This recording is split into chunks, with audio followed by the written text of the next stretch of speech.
Hello, everybody. Tito Santana here. I just wanted to let you know that we had some major audio difficulties with this episode. It still should be fine. We have backups. That's why we have backups.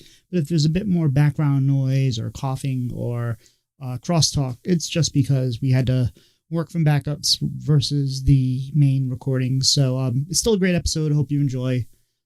Thanks for listening.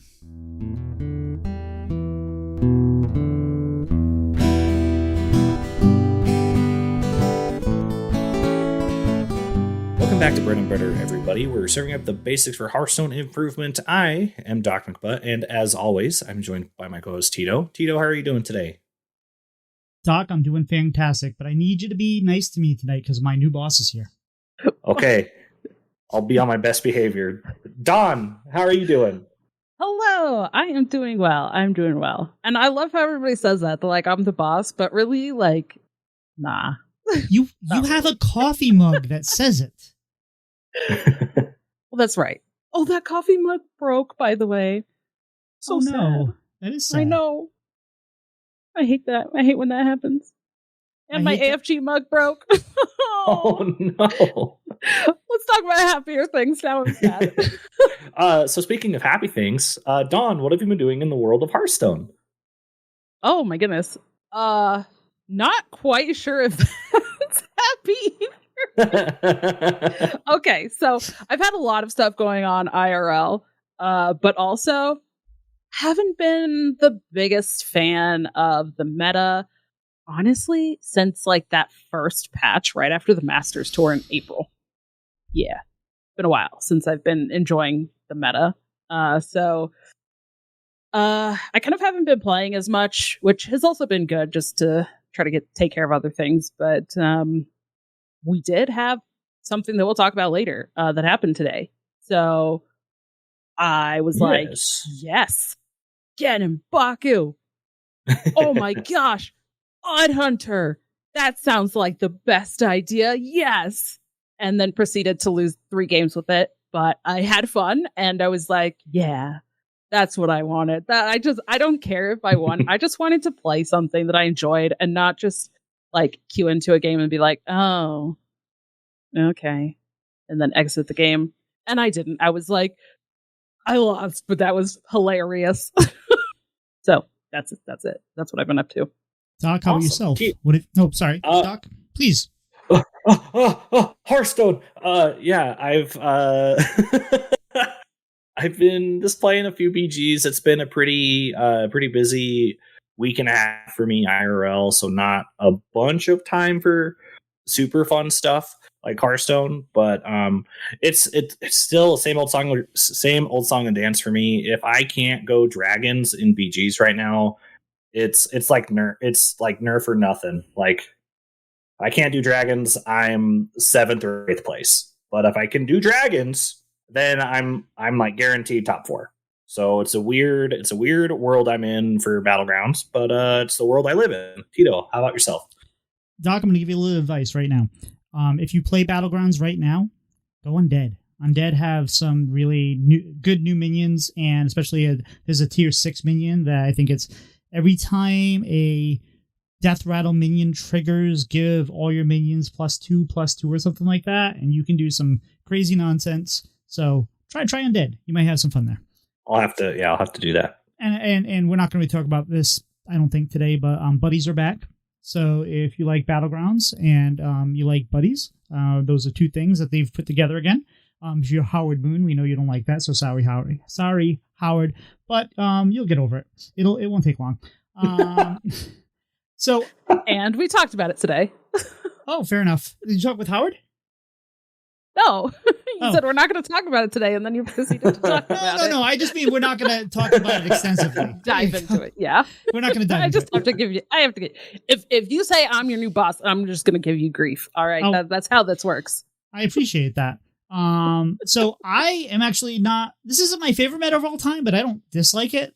We are playing to do our best, and right now, we are more than halfway through the month. Actually, a little further than that. And I'm still top 3,000 legends, so we're trying to continue to improve. We're playing above 500, and that's kind of that's been my gauge right now. If I am winning more games than I'm losing, then my rank is just going to keep improving. It doesn't matter. So we're just trying to month after month improve. But now that we're in kind of this in-between meta where we have Gen and Baku who are coming back for, we'll talk about that again. But like I just had Pilot message me about an hour ago saying I have all kinds of bait decks for you to try. And I'm like, sounds fun, but also I'm trying to do well. Like, so it's one of those conflicts. I'm finally in a position where I'm really starting to roll. And then, now it's like silly again. And I'm like, it's kind of like, the devil and the angel on your shoulders. And they're both saying the same thing. Like, hey, play some Black Rock and Roll Warrior again or something. And today, so I played in my Coin Can See listener series. I was 2-2 going into today. I played a former champion of the league, Rebobson, who's a really, really good Hearthstone player. And I love Rebobson. And I told him, I'm like, hey, we're just talking. I'm like, well, it doesn't matter how things go. I mean, we're both 2-2. He's like, yeah, but I'm probably going to get in because I'm 2-2 and I have the best tiebreaker of the 2-2s. And I rolled him 2-0. So that felt really good to be a player of his quality. And it was a lot of fun. But, Dawn, what have you been doing outside of this wonderful game of Hearthstone? Dawn? Can you hear us, Dawn? This has been a night of audio difficulties. Can you not hear us? Oh, I can't. We lost. Okay, so for me, what I've been doing outside of Hearthstone, I'll go into story time because everyone loves Doc story time. I finished my 24th book for the year. I've never really tracked how many books I've read in a year, but this year I've kind of been doing so. So that's been really fun. I start book 25 tomorrow. I also had family D&D this weekend, and my brother got to be a guest player in that game, and so that was really fun. Also had Father's Day happen, so went and spent time with Cortland's dad because I can't spend time with my dad because he's just gone. But it was a good time. Played some games, had some good barbecue, and then just played Magic with the family and my Shalai Halar deck, which is whenever a creature I control gains a 1/1 counter, Shalai Halar deals 1 damage, or deals that much damage to a target opponent. And the deck is very suboptimal. Like I'm taking out like around 30 cards that I'm going to be ordering for it, and it's still performing really well, which makes me really excited. Last week, I went and saw Storm Rage up in Idaho, and that was a fantastic time. I've never seen a play he has been in or directed before. For those of you who don't know, Daniel is super into theater and loves being an actor and loves directing and everything like that. This was his first play where he was the only director. He's always had an assistant director and anything like that. But the play I saw was written by David Auburn, and it was called Proof. It was a play about math people, and I don't really want to get into it because it's a fantastic play. And if you ever hear of the play Proof showing in your area, absolutely go. Absolutely go. But it was really good. It made me cry twice, which was really great but awful because I was like ugly crying for like 3 minutes. So that was not the best thing to do in a packed theater, but it is what it is. Also, for anyone that is ever planning on or hoping to hang out with Daniel Stormage Sheldon, be aware of what kind of chips you ask or like recommend for like a party, because he will judge you so hard if they're not his kind of chip. He gave me the most disappointed look and the most like mean glare when I suggested salt and vinegar chips. So Daniel is a chip snob, and everyone should know. That's fair. Thus ends Doc story time. No, Doc, you need to tell us one more story because you had a very interesting adventure last week about why you couldn't be on the podcast. Oh yeah, I decided to take a nap, and then I just didn't wake up for like 5.5 hours. You must have been tired, my friend. Yeah. You don't even stayed up very late. No. Just stayed up very late at the after party for Daniel's play. Fair enough. Dawn, what have you been up to if we have your audio back? It's been a night of audio issues, by the way. Hopefully we're through it all. Hey, we hear you. Hopefully. Can you hear? Okay. All right, good. Yeah. Oh, my headset. So yeah, outside of the game, I've been up to a whole bunch of stuff. May, especially like the second half of May, bunch of not good stuff IRL happened. It was just really difficult. So I got behind with a lot of stuff, but finally working through it. Been a little while. Time has passed. Things are good. Getting through it. And I'm getting back on track with all my schoolwork because, as I've mentioned on this show before, I'm doing school. Going to school for accounting. And have an English and a microeconomics class right now, which I had started to get behind a little bit, but now I am not only caught up, but starting to work ahead of where I usually am. Usually I kind of, procrastinate and wait till the last couple days or something maybe, or the last couple hours on assignments due. And then I'm like, okay, cool. Done. Send. All right, cool. Good grade. Sounds good. But no, this time I'm like, maybe I should actually like work on stuff early in the week. So that's felt good to get things done. Also outside of school, been having a lot of meetings and planning a whole bunch of stuff for AFG. We got Tito added on the team, which was great. Yes, very exciting.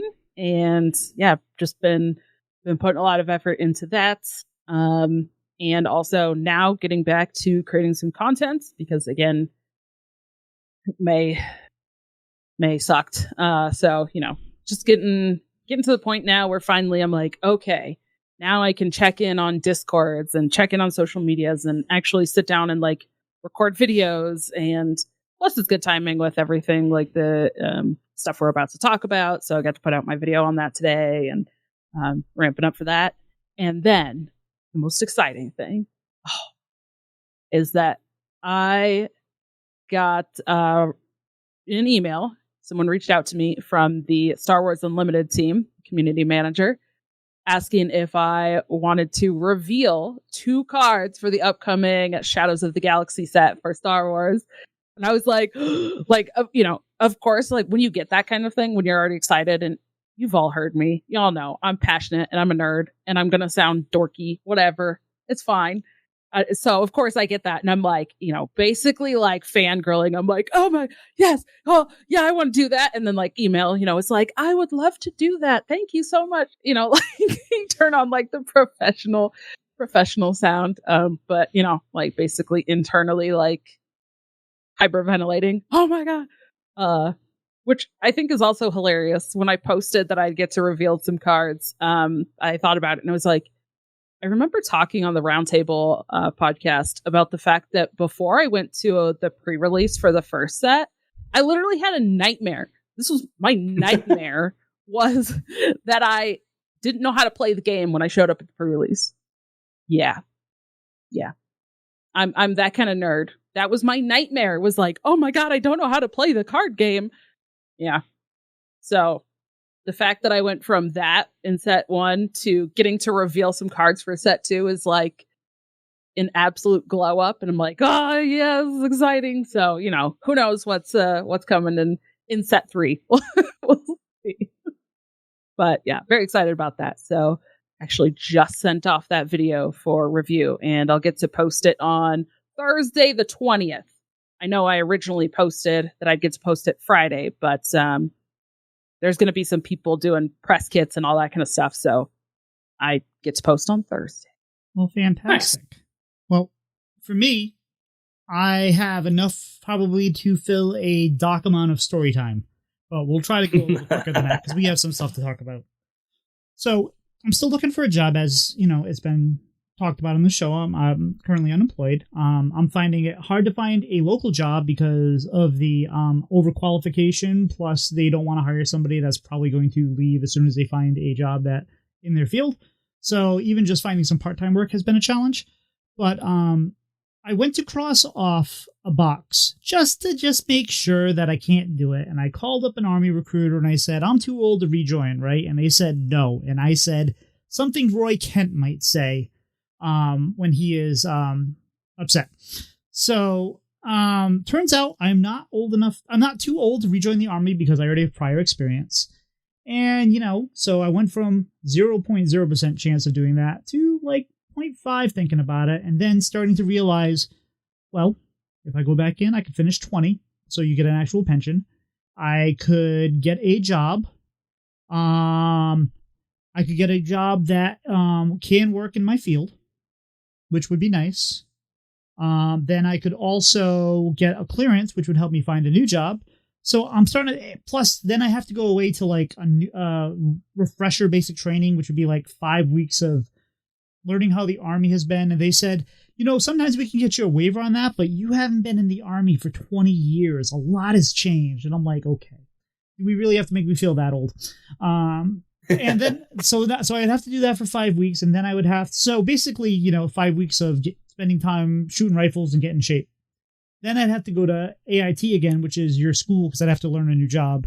So there's a lot of positives and negatives, and like the negatives are, if I stay in for another, whatever it is, 8 years, I don't know how much longer I need for 20, but that probably means another deployment or two. So I'm really kind of on the fence. I'm talking about it. I haven't ruled it out yet, but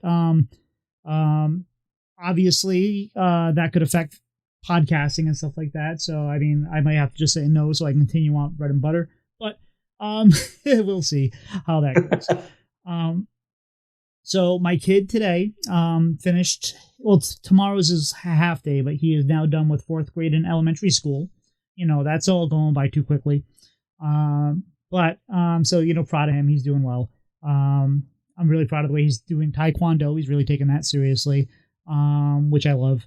And him, his mom, and my stepson, they're all, well, my son because I've adopted him, but they're all going on a trip for a week and a couple days to go down to see some family members and stuff like that. But I'm staying home with the dogs. So I said, you know what? Maybe it's time to work on the stream. So I'm going to do a lot of extra streaming next week, and I'm going to be doing it during the day and during night, depending. And if I get a job, a part-time job, that might affect things, but I'm planning on streaming a lot. I'm not sure if I'm going to call it Tito Palooza or Tito's Totally Terrific Twitch Takeover. I haven't decided yet. I like the second one more, but that's a mouthful, so we'll figure that out. So hopefully, if you guys enjoy my content at all, you stop by, say hi. I'm not doing a streamathon. I'm not looking to try to get money out of anybody, although feel free. I am just trying to get engagement and want people to come see me. And 2 more things. See, I told you this was a long one. Father's Day of this week, and my son got me this box of emergency dad jokes. I'm going to read one right now. If you're scared of elevators, there are steps you can take. All right. I love it.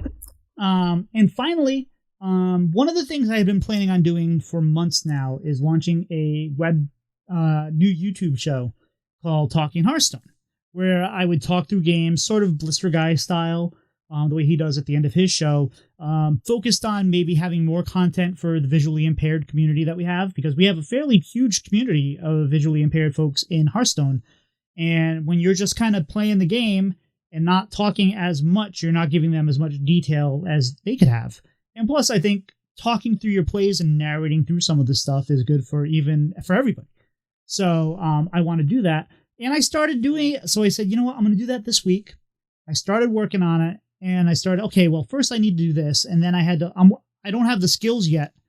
And I'm figured, I'll use this to figure out how to make some better videos than what I have in the past. And then I started doing it, and then I'm like, oh, now I have to draw cards, and now I have to do this. I'm like, this is going to take too long. I said, you know what? We're just going to do it as a podcast. So I'm going to start up a new podcast. It's called Talking Hearthstone. It's going to be kind of like a combination of Walk to Work, where he does the end of that thing, and if you remember WikiGood's Off Curve, where he could just kind of talk about what he wanted to talk about. If there was a patch or something like that came out, I could just kind of get my thoughts on it right away. So I plan on doing that. I haven't had the first episode yet. Hopefully by next week we will, but that's kind of in the plans now too. And I'm looking forward to that. So like I said, dock-size amount of off of Hearthstone news, but I think it's time to talk about the exciting news today. And DragonRider, why don't you tell us about the new expansion? What is it called, and what do you think? Yeah. So the new expansion is called Perils in Paradise. It is kind of a resort on an island theme, run by Marin, the manager, who anybody who might remember like years ago now, Very long Marin time the ago. Fox. Yeah, yeah, very long time ago. Marin the Fox. Yeah, he has, he's done pretty well for himself. Now he's managing this resort. So they did a fun little video to kind of, showcase some new cards and talk about the new stuff, which is great. Highly recommend watching that if you haven't. Downside is there's no expansion, like song, specific trailer, which is kind of a bummer. Yeah. I know so many people really enjoy those. But the video's good. Hopefully there's going to be more stuff. So we'll find out. But they introduced the new keyword for this set, which is tourist. So it's kind of a little bit of a wonky thing if you look at it, or if you're like, how does this work? So cards, they're legendary cards for each class. And they will say a class and then tourist. But it won't be the same class that's on the card of that legendary. So, for example, like the Paladin one says Rogue Tourist. Like, what the heck does that mean? So each class is visiting. I don't know. Visiting. We'll say that. That sounds better than touristing. I can word. They're going to visit another class, quote unquote, is what it is. So it's not necessarily the same as dual class cards, where it kind of works both ways. So what it is actually kind of a mechanic for building your deck. So if you were to put that Paladin deck or that Paladin card into your deck, it would then give you the option to add rogue cards to your Paladin deck. But the caveat is it's only rogue cards from this expansion. It's not going to be like, you can't just get any rogue card or like put any rogue card. You can't put Shadow Step in your Paladin deck. Like, no, it's not. It doesn't work that way. It's just from this expansion. But that's kind of different. So it's interesting that like the last several sets, they've really been kind of trying some different things and exploring this kind of deck building mechanics and things. So we'll see how this goes. They do have a graphic that shows like each class and what it kind of pairs into. So I don't know if we need to go through all of those or if we want to, but yeah. I'm getting mixed signals here. We can if we want to, but like we can cycle through them, and so I'll read through them real quick. But people are going to forget. Paladin is vacationing with Rogue. Rogue is holidaying with Warlock. Warlock is taking an excavation with Death Knight. Death Knight is traveling with Shaman. Shaman is going on an excursion with Demon Hunter. Demon Hunter is going to visit Priest. Priest is going to go on a safari with Hunter. Hunter is going to bunker down with Warrior. Warrior is going to prowl with Druid. Druid is going to explore the arcane with Mage. And of course, Mage is going to go on a holy retreat with Paladin. Very nice. Those were all made up on the 10 out of 10. 10 Yeah, out of that 10. was way better than I could have done. I applaud that. That was amazing. Well, especially since I said Lynn was not bothered with that.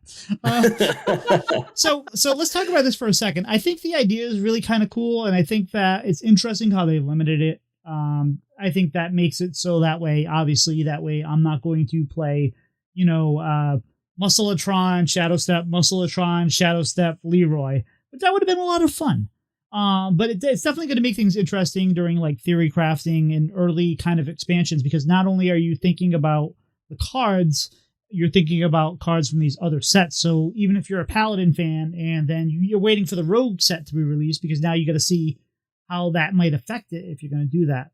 Now, I like the way they're doing it here, because I know with like, if you look at some of the cards that we've had dual class before, like Priest didn't get a chance to play with the Priest Druid dual cards because they didn't really fit in anything at that point, and they all got nerfed before Priest got anything that made them worthwhile. So I like how it's kind of one direction. So I think that is interesting. The one thing I say is while it is a keyword, it kind of isn't. Like it's a mechanic that happens in deck building, so it's not like we're getting like a keyword that we have to worry about in game. So this is really kind of the first set we've ever had, I think, that didn't introduce like a keyword that affected in-game play outside of deck building. So I think that's kind of interesting. I'm not saying it's a bad thing, but it's just, at some point maybe I would say eventually they'll run out of ideas or things that make sense, but maybe I'm wrong because Magic's been doing that for like ever. Yeah. Although sometimes if you try to read some of these Magic cards, it's like, okay, I don't have a degree in Magicology. Doc, what are your thoughts on Taurus before we move on to the next part? I think it's a very fun take on having dual class cards. Because it's not like true dual class, like you said. You just get a little taste of what the class is like in a different class.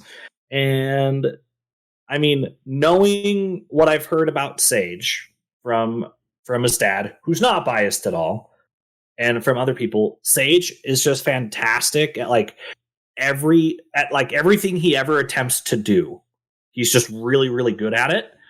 And so I'm very excited to see, granted, he's not the only person that designed this, but he's the lead on this. I'm excited to see his brainchild and where he takes it. So the fact that we get like these fun, like one-way dual class cards, to be able to play cards in other classes, so everyone is kind of burgling with other classes, I think sounds really fun. And like Hearthstone gets its beach episode now, like fantastic.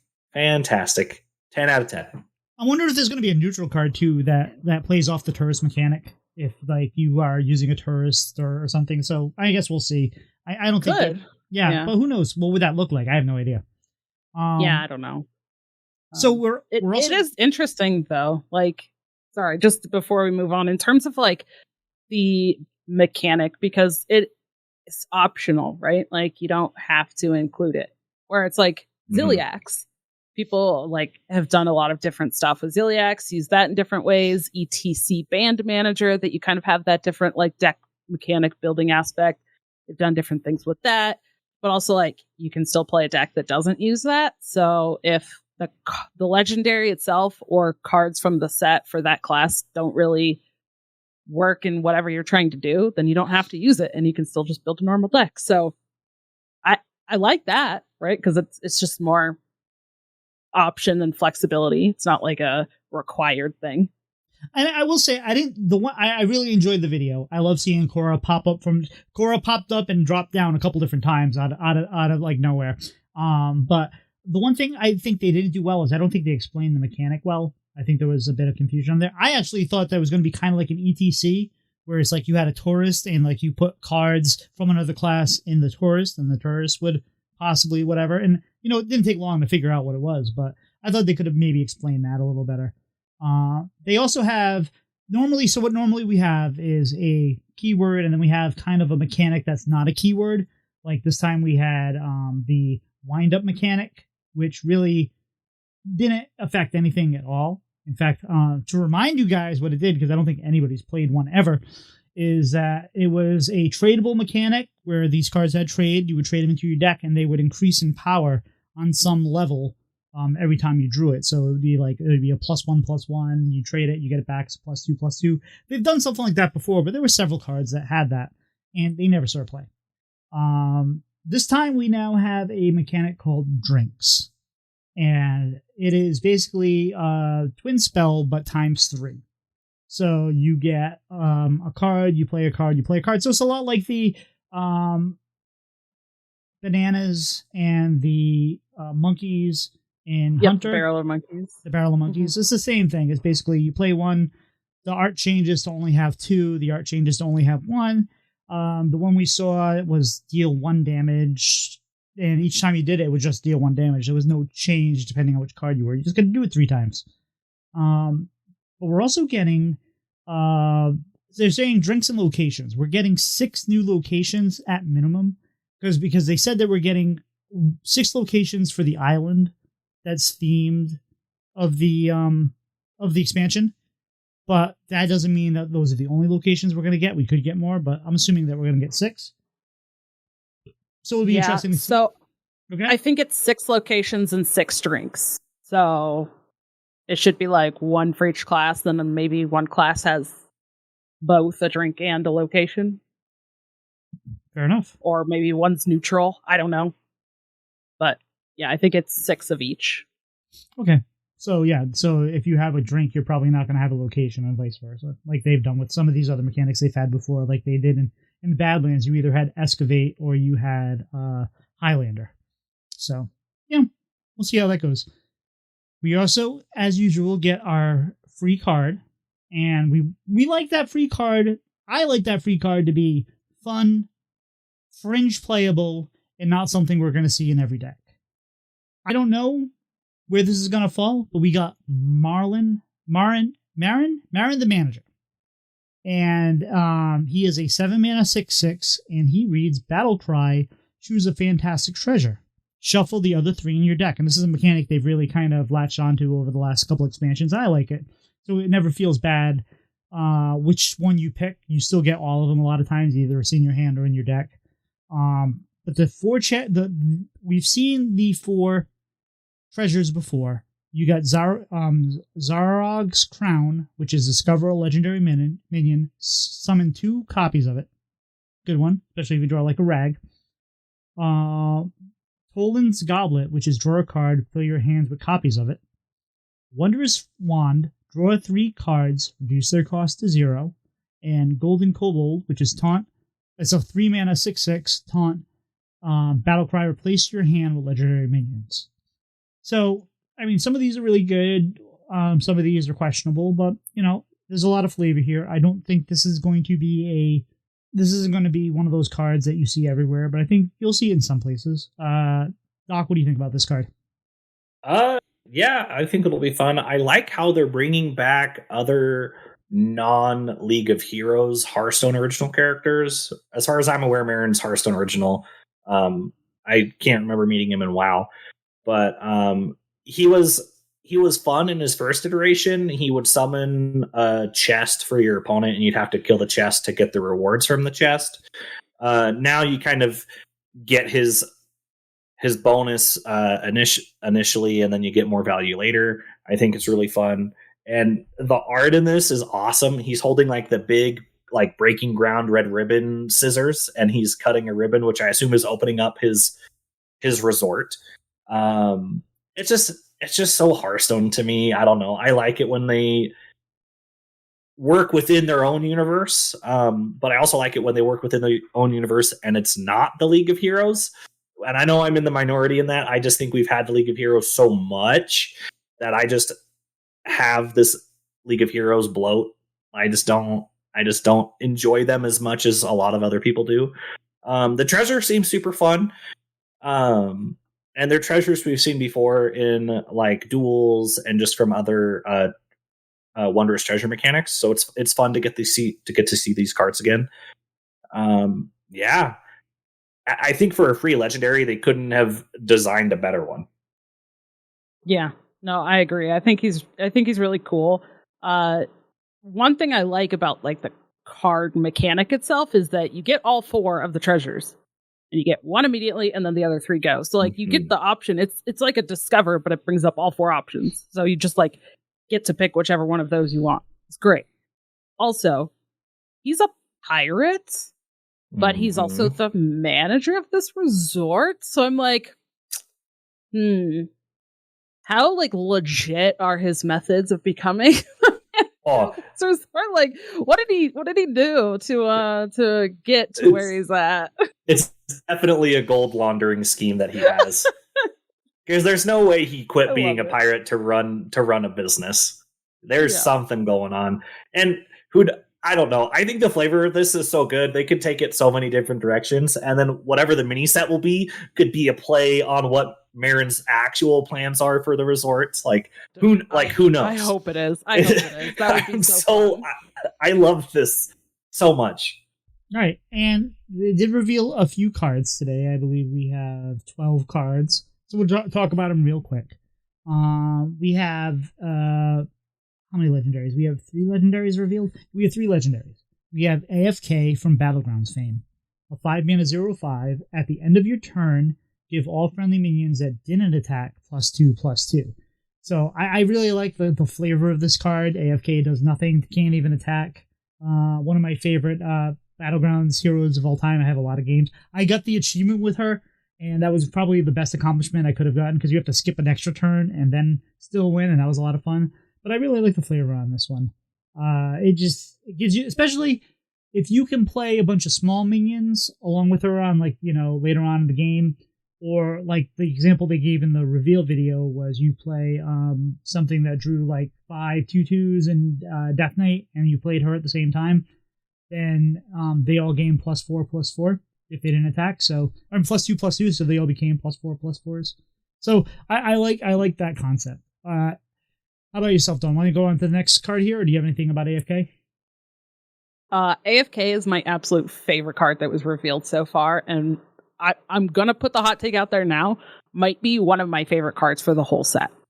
Just gonna say that. I absolutely love AFK. Yeah, so the next one we have is Sunsapper Linessa, the Paladin legendary. She's 5 mana 2/6 with the Rogue Tourist, and your spells that cost 2 or less cast twice. So pretty interesting. Could get some good value there, maybe in some sort of like deck that has some buffs or something in it, and rogue cards. Maybe they're going to be putting out some more rogue cards that also cost 2 or less, so you could potentially play some of those rogue spells that you add into the deck from the set and get them to cast twice. Yeah, I think that's kind of what we're going to expect, right? I think any of the tourists, my guess is going to have synergy with the set that you're touristing from, so I'm guessing that this is going to have some kind of combination with rogue cards. Doc, how about the next card here? Yeah, so the next one is Buttons. He is a 5 mana 5/5 undead shaman tourist. Battlecry, draw a spell of each spell school. I think this will be I think this will be fun. I don't know how many spell schools that Rogue has available to them. It'll be shaman too, right? So. Oh yeah, you're right. Never mind. Yeah, no. Shaman has like all of them, basically. Yeah, so it'll be fun. I do like how he's wearing an unbuttoned like tourist Hawaiian shirt, and it's the card art's really cute, y'all. Like he's getting on my list of favorite characters in Hearthstone pretty quickly. We need a plushie of him. Come on, Hearthstone. Absolutely. Like, where's your plushie collection? There's so many things that could be plushies. So many. And that seems like a missed opportunity from them, right? Like, especially this last set that we just had, they could have sold so many plushies and sell us plushies to help us fund esports. Done and done. All right. Oh, so love that. The next after card, my own heart. The next card is a 2-mana spell for Death Knight. It's called Corpsicle, and it's deal 3 damage. Spend 3 corpses to return this to your hand at the end of your turn. So this is a lot like the Mage spell, except you can only cast it once per turn, but it does spend your corpses, so that might fit nicely into, say, a Necrotic Explosion deck. But also it's some Frost support, which we really haven't had a whole lot of Frost support the last few expansions, that it feels like Frost has been kind of left behind. So I'm kind of hoping that there's some kind of Frost archetype coming, because that was always my favorite Death Knight. Don, how about the next one looks like a lot of fun, and it's a little interesting how it's going to work. Yes. So we have the first, vacation spot. The location here, the hiking trail. This is a druid location, 3 mana and 3 uses or 3 durability. Discover a taunt minion. After you gain armor, reopen this. These tourist spots, these vacation spots are going to be reopenable. I don't know if that's the correct terminology. Words are hard. It is now. Yeah, that's right. I'm going to claim it. All right. They're reopenable, and you can even use all 3 uses in the same turn if you're able to, gain some armor, reopen it, then you can use it to discover top minion. Then you can play another card to gain armor. Just use it to discover. Yeah. Oh, it's sweet. Like, there's so many different ways that you can use this. Yeah, I feel like Warrior and Druid are going to profit from this the most, because their hero powers automatically enable the reopen effect. But yeah, I'm very excited for this location. This location seems like a lot of fun, and hopefully there's some really cool new taunt minions that come out in this set. Not like we don't have some cool taunt minions, but yeah, no, this one, I'm happy for it. This one is a druid only location, but what's the next one that Warrior could find this from? It is Travel Agent, which is a 2-mana 2/2 battlecry. Discover location from any class. I couldn't tell in the art that was a druid location. It looked like a neutral location for me. That's okay. So I only said it was a druid location before I read the card earlier, but that's okay. I'm sorry, Don. I have selective hearing, I guess. I just have to give you both grief, you know. I've been on the show enough. Now I'm just giving you grief. You're not my boss, so I'll take it in stride. But yeah, Travel Agent, 2-mana 2/2 rare battlecry, discover location from any class. So Warrior could get this, but there's a bunch of locations in Hearthstone, y'all. So I feel like the consistency of getting the location you want or need out of this is going to be really, really small, but it'll leave for some pretty cool plays, like when you do get high roll the location that you're actually looking for. Seems like a fun card. And you got to remember, when we talk about hiking trail, that there are two different people to go on vacation with. You get the people that get up at 5 a.m. on vacation to go on a hike, and then you get the people that wake up about a half an hour before first call. And I'm hoping we see another location that fits the other one, like Pool Bar or something.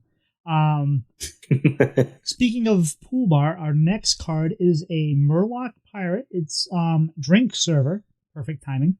Is a 2-mana 2/2 Death Rattle. Get a random drink spell. It has 3 uses. So basically, again, outside it's a neutral card, so you get a spell from any of the classes that have them, one of the 6 drinks or however many they have.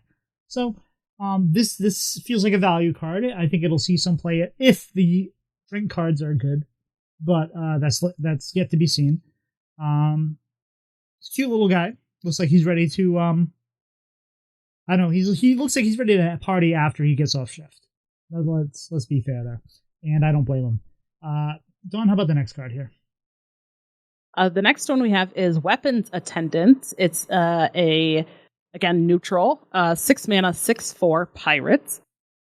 Battlecry. If you control another pirate, equip a random weapon from your deck. Okay, I don't actually know if this one's gonna see a ton of play, but I love this card. Like, pulling a weapon specifically from your deck, and it's going to equip it for you. It doesn't just draw it from your deck; it will equip it. And it's from your deck, so it's not just like a random weapon that you don't want. And it's a pirate, so there's pirate synergy. There is the requirement of having to control a pirate already on the board, and you do still have to have a weapon like in your deck that you haven't just drawn. But aggressively statted, there's a huge upside. Pirate decks are probably already running weapons and stuff anyways, so I think this is cool. I like this one. This is actually not as hard as you think. This is a Paladin card where on turn 7, you don't have a weapon, you play your deckhand, you play Weapons Attendant, you get the weapon equipped, you swing, you go face. Done and done. Oh no. Oh no. You know, and that's Magical Christmas Land. But so are you saying that deck will be a PP deck? Paladin Pirates. Doc, how about you read the next card? That's the name. It's a PP deck.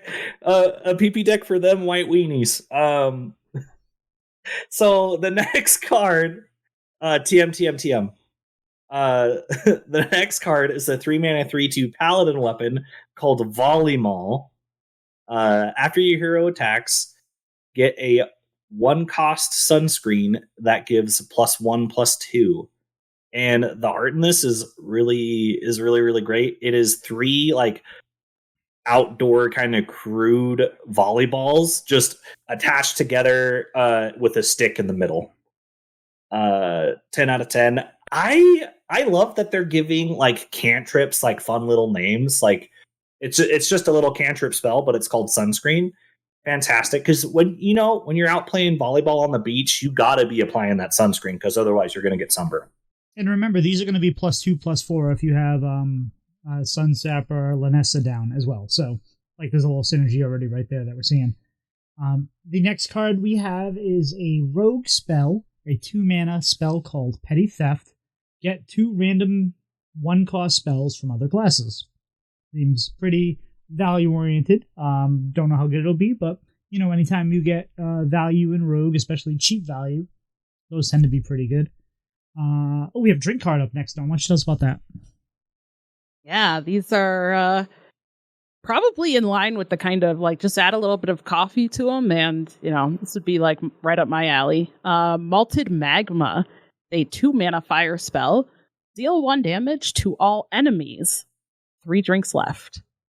So yeah, pretty sweet. You can obviously increase the damage that you're going to deal with spell damage, but the fact that it deals damage to all enemy means you're going to be able to hit your opponent's face with this spell. So even if you're not using it to clear the board, it's another spell that you can use there. It is a fire spell, so not going to get discounted like nature spells do for like extra combo stuff, but still you get 3 copies of it. So if you have spell damage and enough mana to play, all 3 versions, that could potentially be a lot of damage in a single turn, or you can use them over multiple turns like you do with the like bananas or barrel of monkeys. So I kind of like it, and it potentially is going to work with the spell school synergies, like with the buttons card that we saw. If you're playing Death Knight and you had some shaman cards, you could add this one in there, or who knows what we're going to get with shaman and playing some different stuff like that too. So how about the next one? Speaking of shaman and yeah, speaking of shaman and getting a bunch of spells, the next card is a 4-mana 3/3 Cabaret Headliner Battlecry. Reduce the cost of a spell of each school in your hand by 2, which synergizes really well with the legendary Buttons, who is a shaman tourist. So tourists do go see a cabaret show pretty regularly. That's a thing that happens when you go to a resort like that. So I feel like Cabaret Singer is going to be really good, and I can't wait for Ted to talk about this on Blizzlet, because I feel like he might burst into song. And that's all the cards that we have been told about so far. In the future episodes, we will talk about the upcoming cards. We won't talk about every card, I promise. We don't have that kind of time. You don't have that kind of time. But I'm going to take a mulligan on Doc's joke from a little bit earlier, and I'm going to pass it to Dawn to talk about our main topic today, which is mulligans. Yeah. So anyone who has heard me on the show before, you probably are aware. I've been a repeat guest. These two have been kind enough to let me come on and ramble about card games and this stuff for a while now. So all throughout last year, 2023, when I joined, I did Hearthstone, like building blocks, the basics. And this year in 2024, kind of going through some more intermediate stuff. In some of those topics, we've kind of already discussed mulligans a little bit, just kind of some generalities. One thing that is difficult with this topic is we can kind of give some specific examples, but this is not necessarily a topic that we can sit here and go like bullet point. It's not going to be like, okay, always keep this card. And if you're playing that aggressive deck, always keep this. In that case, always keep this. That's not how mulligans work, because there's actually a lot of different scenarios. There's different deck builds, and matchups matter. We talked about matchups before. Like matchups make a difference for how you're mulliganing. If you have the coin or if you don't have coin, it could impact your mulligans.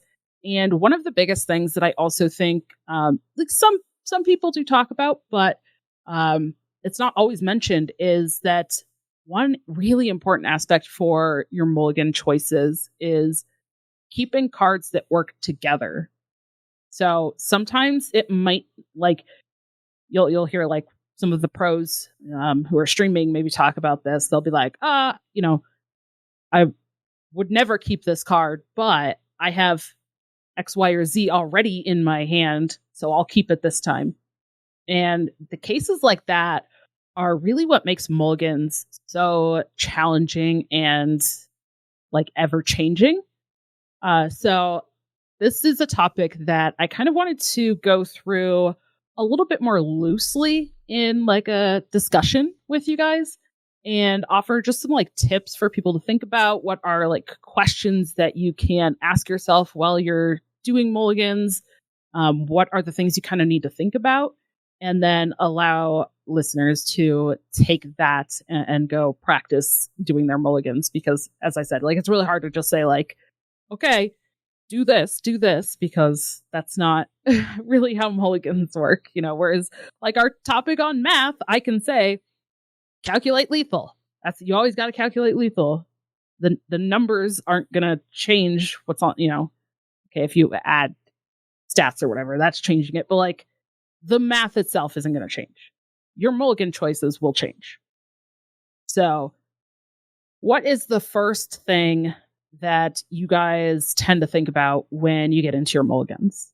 Well, when I do, when I'm first learning a deck, I will take a look at stats, and I will look at what people typically look at for mulligans, and if there's a card that's kept 100% of the time, like a snake. And also, some cards translate from deck to deck to deck, like Snake Vendor, Snake Salesman, whatever it's called. The 2-mana 2/2, you get a 0-mana spell. Like, you have that card, you're going to mulligan that. Like, for almost always. But there are other cards that, sometimes you mulligan, sometimes you don't. And the stats are a good place to start. I've actually done a really good job lately of just turning off the stats. Like, so I get an idea of a deck and say, okay, I know what I'm looking for here to start. And then I just start going by feel and understanding like what these decks look like. We've talked about this recently. One of the first jumps I've made recently, when I say recently, I mean the last year, is I started keeping 4 Kelth Loss when I was playing a deck when I was playing against a component that was not going to ping something that I had on turn 1 or turn 2, and I could play a Divine Shield minion on turn 1 and then play 4 Kelth Loss on turn 2. Now I have a Divine Shield 5 attack minion, and I've just done 7 damage on turn 2. What are you going to do? And I never used to think about that because I'd always keep the 4 Kelth Loss for a weapon turn, because you want to get that with a weapon. But then once you start figuring these things out, like, you would never keep a buff spell, a 2-mana buff spell, unless you have a valid 1-mana card to buff it on. So then you can like say, okay, this goes a lot into planning your turns ahead. A lot of times, if you understand, this is my game plan, this is my opponent's game plan, is that going to affect what I'm going to do or not? What am I going to do in turn 1? What am I going to do in turn 2? What am I going to do in turn 3? So that's kind of where I usually start. There's other exceptions to that. There's million exceptions. One of the things I've been playing is a lot of buff paladin, and this also is true with the demon hunter with the umpire's grasp. If you are playing a deck that's relying on a weapon early, like Painter's Virtue or umpire's grasp, you want a mulligan for your weapon, or your weapon tutor, which is the instrument tech. So you play if I will hard mulligan my entire hand just to get an instrument tech or Painter's Virtue. And if I have an instrument tech, I will mulligan the Painter's Virtue because I already have a way to tutor it.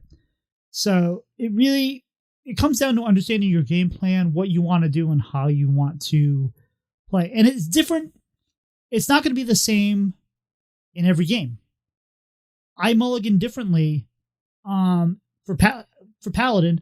If I'm playing something like a Warlock, I'm going to mulligan very aggressively for my weapon. If I'm playing something like Hunter, I assume that it's Token Hunter. I'm going to keep Protector. I'm going to keep the Audio Medic. I'm going to keep Plushie. I'm going to keep Comeback Mechanics, because what I need to do there is I need to survive their early onslaughts so then I can get to my big bombs. If I'm playing Reno, the problem is we have to kill them before they Reno. But if we don't kill them by the time they're Reno, then they kind of can just pick us off because we have that turn where we can only play one minion, and then, they have the ability to kind of play their big bombs and play their Zilliaxes and their Dr. Booms or whatnot. So in those cases, I will keep Leroy, I will keep outfit tailors, and I will try to buff them as much as possible so that way when they do have those big Leroy turns, hopefully I've done enough chip damage where I can finish them off with my big bombs that I've been recruiting. So the mulligan is really affected by not only your game plan against the deck you're playing, and just kind of what the goal of your deck is. I might have gone a little too far on that, Dawn. Or jumped some. No, that's okay. No, that's a really good answer. I mean, you gave like really good examples and stuff, but ultimately I would say what it comes down to before you make any decisions for your mulligan, when you first get into the game and the hands pop up, is you look at your deck, and obviously you should know what you're playing, hopefully. And then you look at what your opponent is. Use some of the strategies that we've talked about before with like matchup knowledge and what's going on in the meta. And then you say, okay, what does my deck want to do? What does their deck want to do? How do I play this matchup? And then from there, then you have the knowledge to say, okay, if my game plan is to, let's say, be aggressive, get on board early with minions, and you have a buff spell and some like mid-game card and something else that you're like, that's not an early game minion, throw it back, right? Because your game plan is you want to play those early game minions. Obviously, there are those little caveats and twists, like Tito said, and like we mentioned, that then you can dive deeper into, okay, I do have a 1-cost minion, and then I have a 2-cost buff. Maybe I'll keep both of those and then just get rid of the third card or third and fourth card. So I would definitely say, like, look at your game plan. And if your game plan is dependent upon what your opponent is doing, because there are some decks like that where maybe you're going to be a little bit more of the aggressive deck where you kind of want to get on board and fight for board. Maybe you want to play it a little bit slower where, you're not looking for your kind of main win condition. I would say like an example would be something like in the past when we had, what were they called? The Warlock. Wow, I'm trying to blank. Huh? The curses? Curses, yes. That's exactly what I was looking for. Yeah, I don't know why my brain just like, whoop, that was right out of my head. Like curses or bomb warrior, there is a strategy that some decks can utilize where they want to fill their hand so that you can't draw the bombs or you can't, get a curse put into your hand. So even from the beginning of the game, when you're thinking about mulligans, you might have to consider that if, you would be playing like a deck that's flexible in that way, or is that a potential win condition? So is there a card that you may want to keep early that kind of fits to that? There's been things like Highlander decks, for example, where I would say the Shaman Highlander deck, right? Doc Holiday is a perfect example of that, where that was like a huge win condition and such a solid, good card that even though it costed 5, even without coin, it's like, I want to keep that. Normally, that seems kind of awkward for people, right? They're like, ooh, this may be too high cost. I should get rid of high cost cards. But the next step after determining the goals of your deck is then looking at, are there any single cards that are such high value that I want to keep, either because they're just so good on their own or they are so good in that matchup. And then even if it's something that's mid or late game costed that you feel like you have to have, you want to keep it in the mulligan.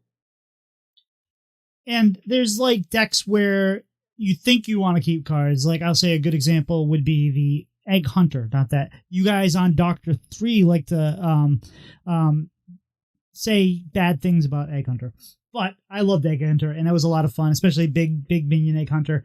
And sometimes you'd be like, well, should I keep my egg? I got an egg here. But no, egg's 5 mana. You don't want to keep it. Now, there are games where you're like, I'm playing against warrior. I got my egg. I got my kraken. I got my yodeler. Let's go. And it's a bad idea to keep all those. And, I had 2 of these games in the same day where I had that. And I'm like, I shouldn't keep this. Too greedy. I'm keeping it anyway. Because, for the fun. And I won both of those games. And people said, maybe you should do that. I said, no, I'm just reinforcing bad behavior by winning. Remember that just because, and this is one of the things you have to remember. When you mulligan and it works out, that doesn't mean you made the right mulligan. It means that it was good that time, and you want to look at the aggregate. You want to understand how things play out over time. If you're constantly holding a card in your mulligan, and then you're not playing it, or you're never getting a chance to play it, or it just you never find the right time, then that's not the right card to mulligan for. And so keep an eye on your feels. Like, it's easy to look at stats, and I like looking at stats to get your base point. Like, what do people want to keep? And then when somebody posts a list on Twitter or Reddit or whatnot, they'll say, hey, this is how I mulligan, or this is how I try to mulligan. And that's a great starting point. But as you play the deck and you kind of get comfortable in the skin of the deck, then you say, oh, well, I know that normally in like 90% of Paladin decks, you would keep Righteous Protector. So 1 mana, 1/1, you play on 1. I don't keep that in my buff Paladin most of the time. Because 1, again, we're drawing for the weapon. And 2, I don't want to play it on 1 unless I have to, unless it's Hunter, unless I have to kind of stave off something early, because I want to get buffs on that guy and then play him later. So I want to get cards in my hand that are going to buff things. I want to get the weapon. I want to get the goblin. I want to get the Muscletron and take advantage of that. So even if sometimes you have that card that's like, hey, I'm going to be able to play this on 1. Do you need to keep the weapon in Warlock? No, because, I mean, maybe you do depending on what the rest of your hand is, but you don't want to play it on 1 because you want that weapon when you're taking 6 fatigue damage, 7 fatigue damage, 8 fatigue damage, not when you're taking 1 fatigue damage, because you can take that and then you heal up later. So it's understanding. It depends, as Ron Mexico likes to say, it depends. It really is very situational. So, Doc, I mentioned earlier how a lot of people will want to like say, oh, those cards are expensive. Like, just get rid of like the expensive cards. Are there cases where you don't want to keep cheap cards? I mean, I would say yes. But with the decks I play, like I just play such aggressive decks. Like every card's relatively cheap, like 5 or 6 mana. Like when I play just pure aggro, would be like the top end of the deck. But you would you keep Leroy, like Face Hunter. Like if you're playing Face Hunter with Leroy, like back in the day, like keeping Leroy wouldn't be necessarily a bad decision. You're just solo to the ground. It depends on. I would say it depends on the matchup. But I personally have never made the decision of tossing low-costed cards to hope I don't get low-costed cards back. So I think this is another case where the matchups and like what decks you're playing do make a difference. And as you said, like the matchup, like what are you playing against? Sometimes, like if you're playing Rogue, especially if you aren't on coin, you only have 3 cards and you have Shadow Step, Prep, and something else. It's like, do I really want to keep these? They cost 0, but like, am I actually keeping those in my mulligan? Probably not. You're going to actually be trying to look for cards that generate something else. But if you're playing maybe something like Mech Rogue and you have Prep Pit Stop, you might think about it. Yeah, exactly.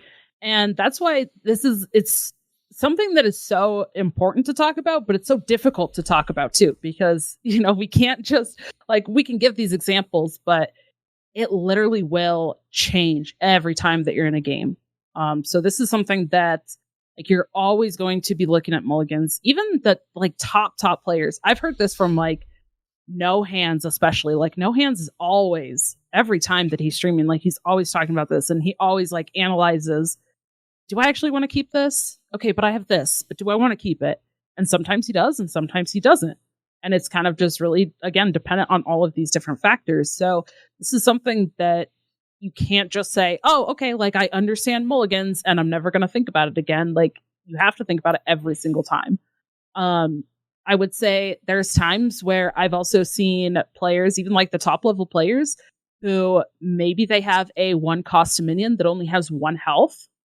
And sometimes they actually don't keep that in their mulligan, even if they're going first, because maybe they're playing against like a demon hunter or something where, man, that thing is just going to die the second they play it. And the value they get from playing it on turn 1 is not as good in that case as it would be against other classes. So sometimes there are cases like that where they say, no, I'll just try to find another 1-drop, or I'll try to find something else that I can play, hopefully like on turn 2, 3, or 4, that would be better, that's working towards the goal of my deck. Or maybe in that case, if you're against a demon hunter, maybe they are the aggressor. So they say, I don't want to play this, 1 health minion. I'm just going to pitch that back into the deck and try to find removal tools, things that I can deal damage and kill off their little minions. So I think there's definitely cases where don't just get yourself put into the kind of trap of, oh, I have to keep low cost cards, or I can never keep high cost cards.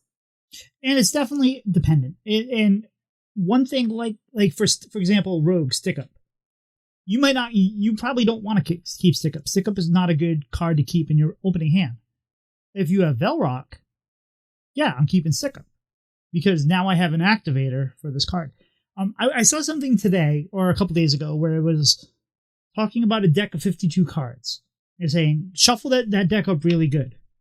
It is very unlikely that you will ever shuffle a deck that will be in that exact same order ever again, because the probability of that is so high, because it's 52 times 51 times 50, it's whatever.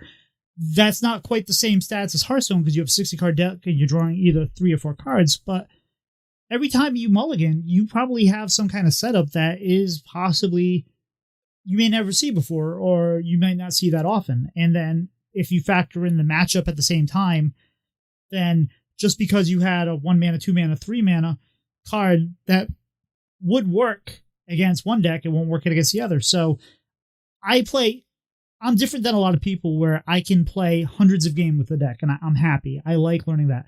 And even after playing these, I get into these situations where it's like, it might be my 300th game with the deck, and I'm like, what am I going to keep here? Do I keep both of these? Do I throw this away? And there's still things to puzzle out.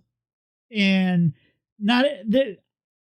sometimes I think, yes, there's a clear mulligan, there's a clear 100%, you always do this in these situations, but a lot of times there'll be some, it can go either way. You can debate, you can talk to it. And I always ask in like Coin Concede Discord or whatnot, say, hey, I had these, I was playing this guy, did I mulligan right here? And then somebody will say, yeah, that's what I would have done. And somebody say, no, you want to do this, that, and the other. So it's interesting, and it's definitely worth talking about. And the more you kind of try things, and the more you kind of look at the cards that you're getting and seeing the result and remembering what happened, the better you are going to be.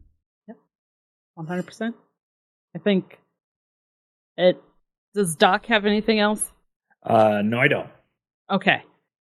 I feel like my kind of closing statement here is I would advise, and I've kind of advised this or similar things on like every episode I'm on. Mulligans are something, again, that you have to continuously practice. But if you want to make it more like front of your mind, something you're purposefully looking at, go into a session and say, I'm going to play 3 games.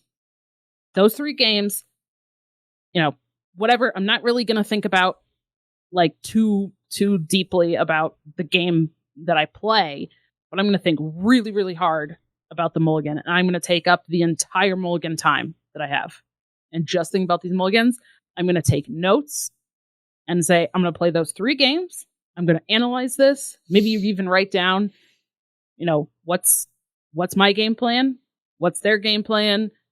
Are there key cards that I would want? And you write down, like, this is what you had. This is what you got rid of. Okay. And then you can kind of just go from there, but building up those skills of like really actually taking the time to think about it. Sometimes I think, especially if we're playing on mobile or if we're just jamming games on ladder, it's easy to be like, oh yeah, okay. Like that's the 1 cost thing. I wanted to keep that. Blah, blah, okay, cool. Go. Like in 5 seconds, you've already like done your mulligan. And then sometimes you go, oh, maybe I should have kept that. Or like, why did I keep this card? And you just kind of got in a hurry. So, as always, my advice, kind of take it slow, give yourself that time, and make it like a intentional thing that you are practicing of looking at and taking the time to decide your mulligans. And obviously there's exceptions to that, right? If you draw a costume singer, a Yogg, and a King Plush, throw the King Plush Yogg away, mulligan, go get yourself a Fresca, come back, play the game. Like, there's some ones that are going to be clear that you're not going to want to keep, right? But for the most part. But you could spend the time, maybe jot a couple notes and say, what cards do I want to get here? What do I hope I get here? And that way, when you play, if you get into a weird situation where you're like, okay, well, I have Costume Singer, but then these other cards, oh, what did I write down from that other game of cards that I want to look for? Okay. So even in those cases, I think there's still an opportunity to at least go through the motions of making sure that you're like thinking through everything, because it just sets you up better for future games. And one thing to keep in mind when you're looking at the stats, when you're trying to use stats to help you, sometimes you'll see a card that'll say, hey, it's only kept 40% of the time, but it has a high win rate if it's kept. Keep in mind there's 2 different things, at least 2 different factors there.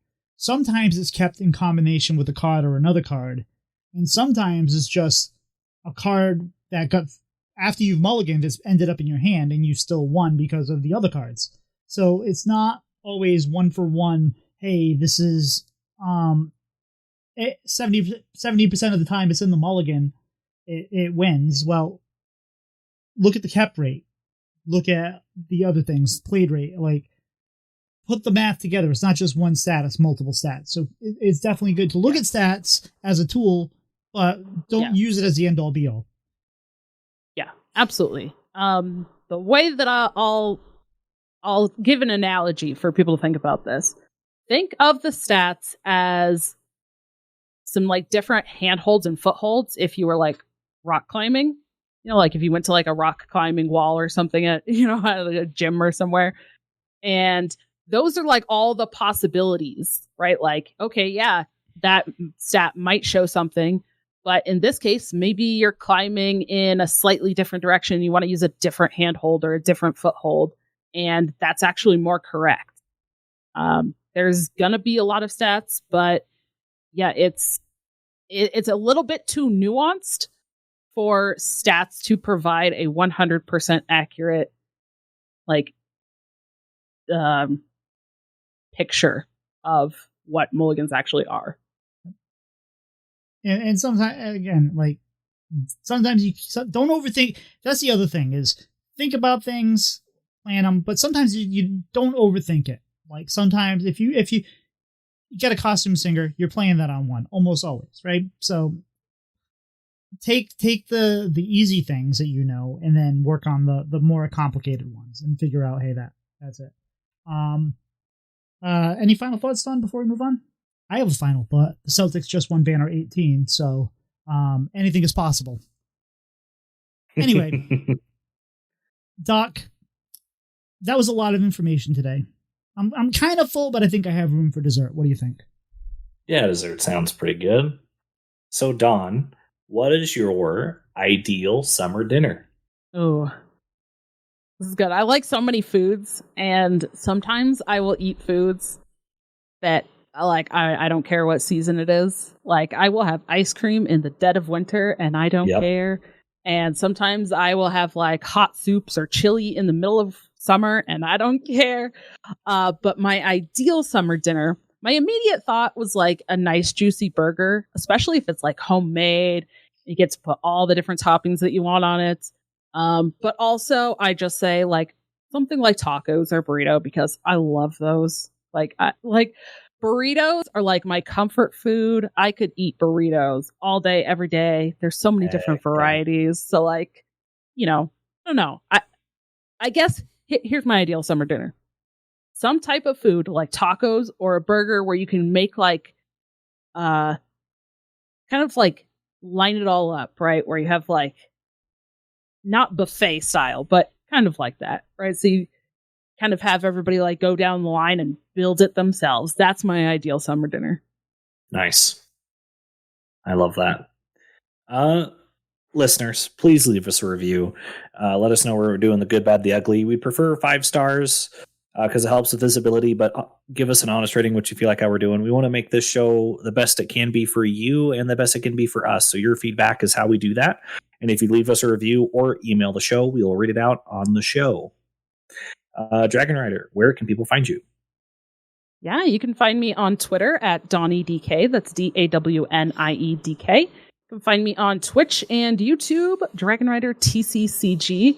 And then you can hear me talking on the Dr. 3 HS podcast every week, all about standard Hearthstone, and talking every week at the TCCG Roundtable, where I talk with Dankestad and Ron Mexico about card games in general, and we dive into a lot of like theories and topics and stuff exactly like what we talked about tonight, but card games as a whole. How about yourself, Doc? Yeah, you can find me on Twitter, Blue Sky, and Mastodon. And I actually think during the show I might have fixed my computer woes. So I'll see how that goes. And if that goes well, then I will try to stream later this week. Tito, how about yourself? I'll believe it when I see it, Doc. You can find me on Twitter and Twitch at Tito Santana HS. Dawn, you got any shout outs or anything you'd like to promote this week? As always, I'm going to shout out the two of you. Thank you always for having me on. I always enjoy coming on here and getting to talk about this stuff. We love having you. Yeah. And, I'm going to put out the special shout out also just for Tito for joining AFG and like already doing some good stuff. I love it. Already putting out stuff, using the resources and connections he has to help us out and do some stuff. And I hope that AFG can help him. Doc, how about yourself? Yeah. So first and foremost, Dawn, again, thank you so much for being on the show. You're always a pleasure. It's always fun hanging out with you and being able to talk Hearthstone and card theory with you. And another shout out to Brandon Downs, aka Tom Locke, on Twitter from Team Swagoi.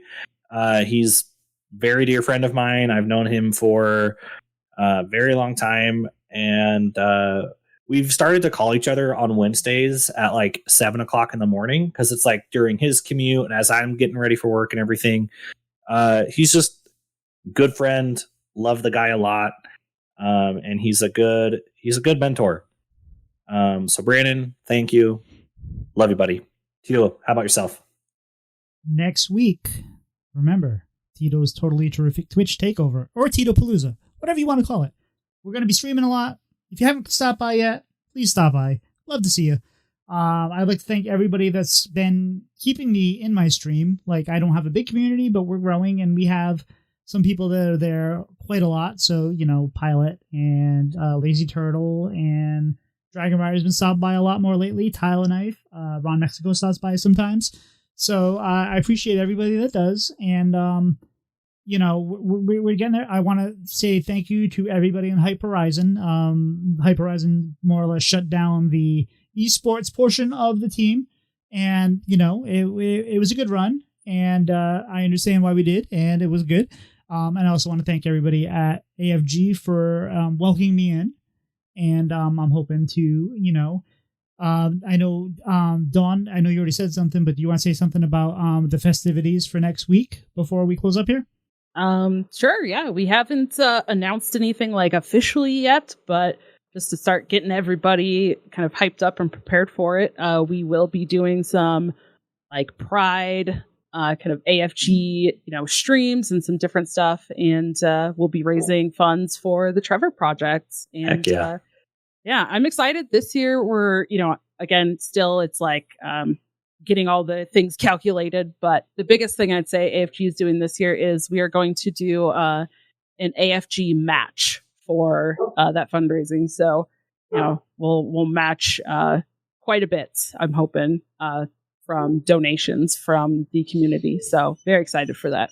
And I had to make sure we said it because your dogs were looking at me like, come on, Tito, you got to remember the set. And but anyway, guys, I think we're toast. I'll see you later. Bye-bye.